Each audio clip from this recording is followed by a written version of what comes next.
संत सावता महाराजांच्या संजीवन समाधीसमोर अरणकरांनी घेतला जागतिक ध्यान दिनाचा अनुभव। आयुष्यमान आरोग्य मंदिर अरण व आर्ट ऑफ लिव्हिंग अरण यांच्या वतीने 21 डिसेंबर 2024 या पहिल्या जागतिक ध्यान दिनाचे आयोजन संत सावतामाळी मंदिर येथे करण्यात आले होते।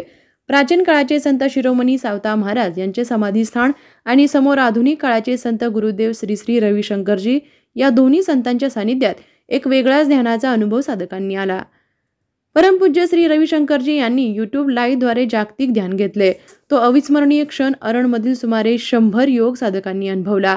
कार्यक्रमाच्या प्रारंभी आयुष्यमान आरोग्य मंदिर येथील योग प्रशिक्षिका मनीषा सुरवसे यांनी जागतिक ध्यान दिनाचे महत्त्व सांगितले, तर येथील डॉक्टर प्रदीप पाटील यांनी आयुष्यमान आरोग्य केंद्र मार्फत देण्यात येणाऱ्या सुविधांची माहिती दिली।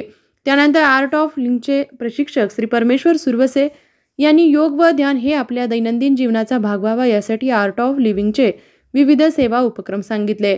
परमपूज्य गुरुदेव श्री श्री रविशंकरजी यांनी ध्यान करणे हे विद्यार्थ्यांपासून वृद्धांपर्यंत सर्वांना आवश्यक असल्याचं सांगितलं।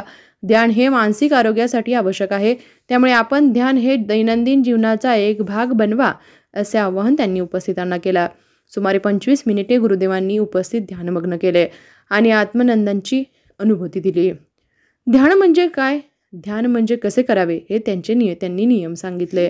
ध्यान साधना केल्यामुळे मन शांत झाले, प्रसन्न झाले, वर्तमान क्षणात आले असे अनुभव येथील प्रगतशील शेतकरी श्री दत्तात्रय घाडगे यांनी सांगितले।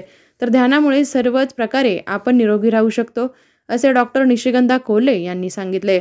सुदर्शन क्रिया व ध्यान आणि मौन हे आपल्या आनंदीन जीवनासाठी खूप महत्त्वाचे आहे।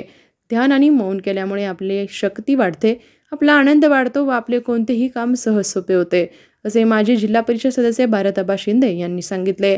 या ध्यान दिनासाठी शेटफळ, मोडणी, मरण, बारडी येथील योग साधक उपस्थित होते।